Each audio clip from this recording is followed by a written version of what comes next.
Hello प्यारे बच्चों, स्वागत है आपका आज के नए वीडियो में जहां हम कक्षा 3 मेरी दिल्ली की किताब से पाठ 4 पढ़ेंगे। और आज हम इस पाठ में जानेंगे हमारी दिल्ली के त्योहारों के बारे में। तो चलो शुरू करते हैं। जैसे कि आप यहाँ पहले पृष्ठ पर देख पा रहे हैं, हम आपको पढ़ाना शुरू करते हैं। एक चित्र है। चित्र में आप देख पा रहे हैं कि बहुत सारे लोग आपस में एक दूसरे को रंग लगा रहे हैं। तो ये कौन सा त्योहार होगा, अंदाज़ा तो लग ही गया होगा आपको। तो चलो पाठ पढ़कर जानते हैं।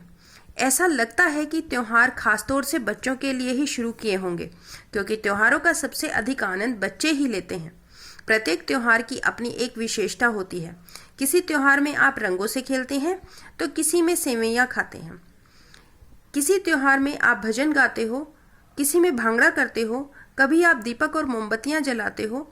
मार्च के महीने में बाजारों में प्राकृतिक लाल, हरे, पीले, संतरी और जामुनी रंग के गुलाल के पैकेट मिलते हैं। सभी अपनी मुट्ठियों में गुलाल लेकर एक दूसरे के मुंह पर लगाते हैं। कुछ लोग बड़ी बड़ी बाल्टियों में रंग घोलते हैं। इस रंग को पिचकारियों में भरकर एक दूसरे पर डालते हैं। आप भी आपस में होली खेलते हैं ना? इस दिन सभी लोग मस्ती में खूब नाचते गाते हैं।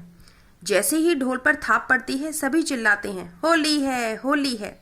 गुरु गोबिंद सिंह जी ने खालसा पंथ की शुरुआत की थी, इसलिए उनके जन्म दिवस पर भव्य नगर कीर्तन निकाला जाता है। गुरुद्वारों में सबद कीर्तन व लंगर होता है।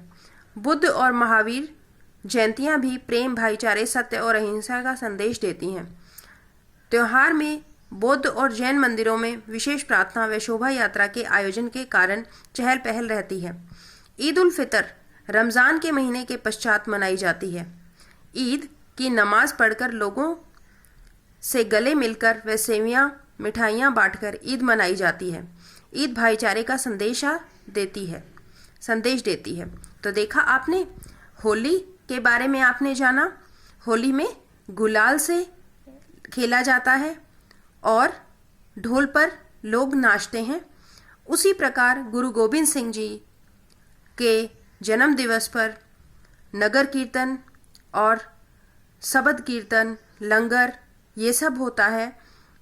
और बुद्ध और महावीर जयंतियाँ भी बहुत प्रेम व भाईचारे से मनाई जाती हैं। शोभा यात्रा निकाली जाती है। इसी प्रकार ईद उल फितर जो कि रमज़ान महीने के बाद आता है, वो भी धूमधाम से नमाज पढ़कर, लोगों से गले मिलकर, सेवइयाँ मिठाइयाँ बांटकर मनाया जाता है। तो इन तीनों त्योहारों के बारे में जानकर हम आगे बढ़ते हैं।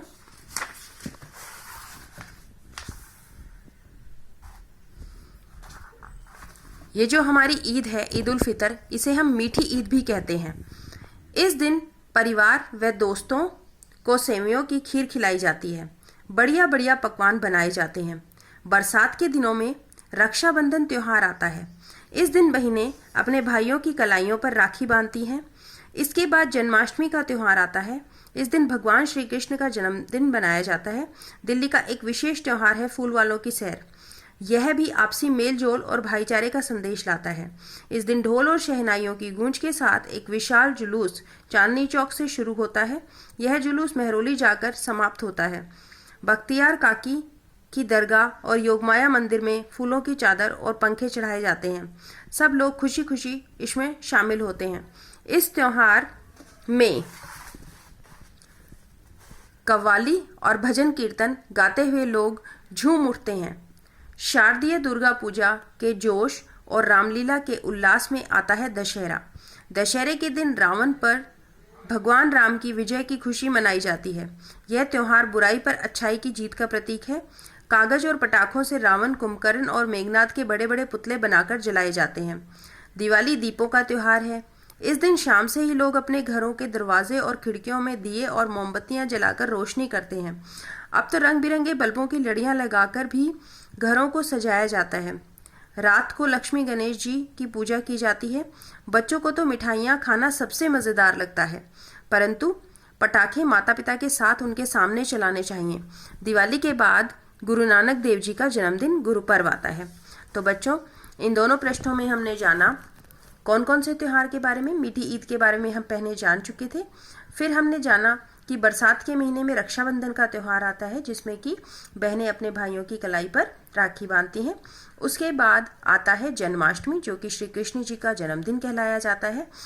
उसके बाद फूल वालों की सैर एक विशेष त्यौहार है, जो कि आपसी मेलजोल और भाईचारे का संदेश लाता है। इसके बाद दुर्गा पूजा, रामलीला, दशहरा।